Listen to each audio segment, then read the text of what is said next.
Welcome back to Film Special.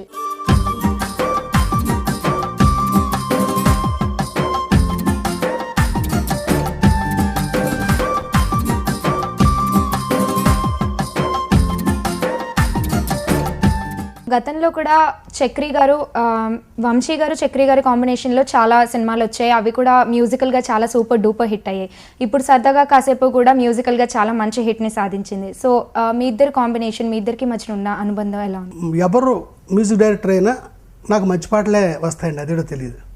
అలాగా ఎక్కువగా వచ్చినాయి ఇళయరాజా గారు, ఆయనతోనే ఎక్కువ చేశాను. ఆ తర్వాత ఎస్పి బాలసుబ్రహ్మణ్యం గారు ఒక సినిమాకి చేశారు, చాలా మంచి పాటలు. ఇళయరాజా గారు తమ్ముడు ఒక సినిమాకి చేశాడు, నాకు అవి మంచి పాటలే. సో మరి ఇప్పుడు చక్రి నాకు ఒక రకమైన సంగీతం నాకు ఇష్టం, అది అతనికి చెప్తే చాలా కష్టపడి చేస్తున్నాడు. ఒక సినిమాకి 5 పాటలు ఉంటాయి కదా, 50 ట్యూన్లు చేసిన సందర్భాలు కూడా ఉన్నాయి. ఇంకా చక్రితో నాకున్న అనుబంధం అంటే వాడు నాకు చాలా ఆత్మీయుడు. నేనంటే ఒక గురుభావం వాడికి. నేను ఎక్కడికి వెళ్ళను, బయటికి వెళితే చక్రి ఆఫీస్కి వెళ్తాను, ఇంకెక్కడికి వెళ్ళనండి. నేను పనిచేసే సినిమా ఆఫీస్కి కూడా వెళ్ళను, అంటే ఎంతో పని ఉంటుంది తప్ప. నేను మామూలు కాలక్షేపాన్ని కూడా చక్రి ఆఫీస్కే వెళుతూ ఉంటాను. అంత చక్కని ఆప్తుడు అనొచ్చు, అస్మత్ ఆప్తుడు చెప్తాను నేను అతను.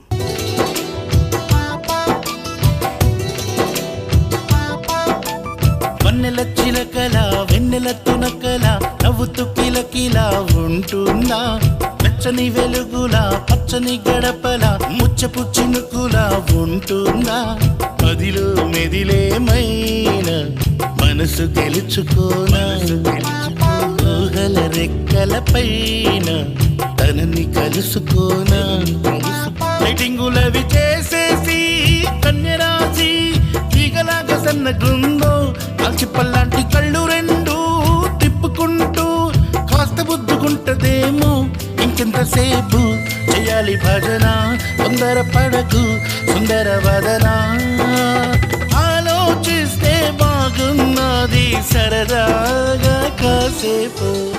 విష్ణు భగవాన్ గారు, మీరు సరదాగా కాసేపులో మీరు మర్చిపోలేని సంఘటనలు కానీ, అంటే ఇందులో మీ క్యారెక్టర్ గురించి కానీ, ఎప్పటికీ మీ సరదాగా కాసేపు అనగానే నాకు అదే సీన్ గుర్తొస్తుంది అనుకునే సందర్భాలు ఏమైనా ఉన్నాయా?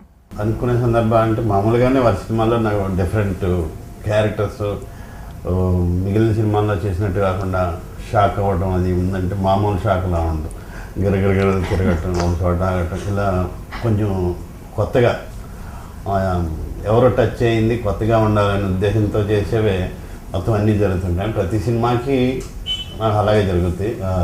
ప్రతి ఆర్టిస్ట్కి కొత్తగా ఉంటుంది, ఏదో ఒక మైండ్తో ఒకటి చేయగలం, కానీ ఒకటి ఇలా అనిపించి అవధ్ ప్రసాద్ గారు డైలాగ్ వేరే చెప్పింది ఉంటుంది, ఇది చేయాలి అది చేయాలి, ఇలాగా కొంచెం కష్టంగా ఉంటాయి. తర్వాత చేశాక ఒక పని చేసాం తృప్తి అలా ఫీల్ అవుతుంటాడు ప్రతి ఆర్టిస్ట్కి, అది ఉంటుందండి.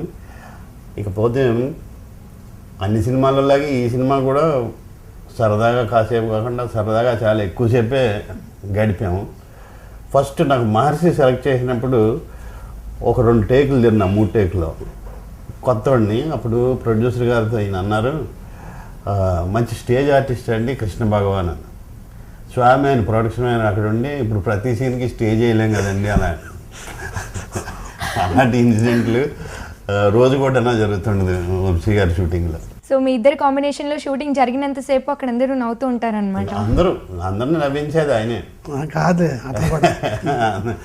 అంటే మీ ఇద్దరు కాంబినేషన్లో మీ ఇద్దరు కంబైన్ అయితేనే అక్కడ మొత్తం అందరూ ప్రేక్షకులందరూ కూడా అంత. అంటే ఇతనితో ఎక్కువ ఎక్స్పీరియన్స్ ఉన్న డైరెక్టర్ నేను. శ్రీనివాస్ గారు మన నరేష్ గారితో యాక్ట్ చేస్తున్నప్పుడు ఆ సీన్లో వేరే గ్రహం వాళ్ళతో చేస్తున్నావా అనిపిస్తుంది, అంతంత హైటుని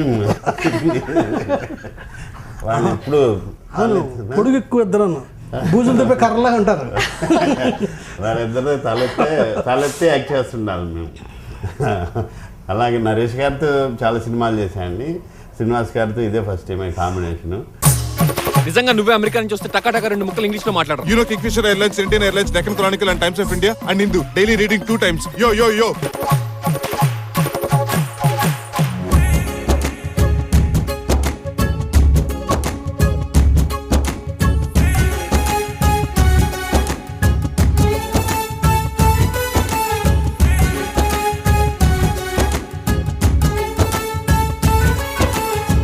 సరదాగా కాసేపు టీస్ చేద్దాం. ప్రేక్షకుల్ని బాగా అలరించిన సన్నివేశం ఇది అని మీకు ఏదనిపించింది సరదాగా కాసేపు సినిమాలో?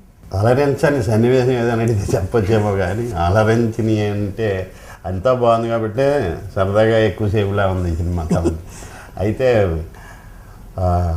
మా తమ్ముడు నాకు అసలు తమ్ముడు లేడు, అలాంటిది నీకు తమ్ముడు ఉన్నాడని చెప్పి అల్లరి నరేష్ గారు ఒక తమ్ముడిని సృష్టించి తీసుకొస్తాడు. నేను షాక్, నాకు తమ్ముడు లేడు. అటువంటిప్పుడు అటు చచ్చిపోతే నేను బతికిస్తా అని చెప్పి జంతా తకా జంతా అని గుండెల మీద కొడితే వాళ్ళు వేసి అన్నయ్య అలిగిస్తాడు. అప్పుడు ఒకడేదో మాట్లాడుతుంటే నేను మాట్లాడేటప్పుడు ఈ చెవులు ఒక్కటే పని చేయాలి, ఏ అవయవం పని చేసినా అది మళ్ళీ ఎందుకు పని రాకుండా పోతుందని ఆ డైలాగ్ నరేష్ గారు చెప్తారు. అదంతా పెద్ద సీను, చాలా ఎంజాయ్ చేస్తే అప్పుడైపోయిందా అన్నంత విధంగా అది డైరెక్ట్గా షూట్ చేశారు. అది మర్చిపోలేను. అలాగే హాస్పిటల్లో నా తమ్ముడు టెర్రరిస్ట్ అంటే ఒక లేడీ జడేలాడుతుంటుంది, తమ్ముడు జడేటండి అది కవర్ చేయడానికి చేసినవి, ఇలా చెప్పుకుంటూ సినిమా అంతా చెప్పాలి. మా లోకల్ టీవీ ప్రేక్షకులకి మీరు ఇచ్చే మెసేజ్ ఏంటి? ఇలాగా మీతో సరదాగా కాసేపు గడిపినందుకు చాలా ఆనందంగా ఉంది. ఈ సినిమా చూడమని నేను రిక్వెస్ట్ చేస్తున్నాను. కృష్ణ భగవాన్ గారు, మీరు మా లోకల్ టీవీ ప్రేక్షకులకి ఏం చెప్పదలుచుకుంటున్నారు? వారికి అన్నీ తెలుసండి. సరదాగా కాసేపు అనే సినిమా రిలీజ్ అయ్యి అందరూ బాగుందని మెచ్చుకుంటూ ఉన్నారు. ఆ ఉత్సాహంలో ఆనందంలో ఉన్నాం. మీరు కూడా ఆ సినిమా చూసి డెఫినెట్గా ఎంజాయ్ చేస్తారని కోరుకుంటున్నా. ఇలా మీతో సరదాగా కాసేపు గడిపినందుకు థ్యాంక్స్ అండి.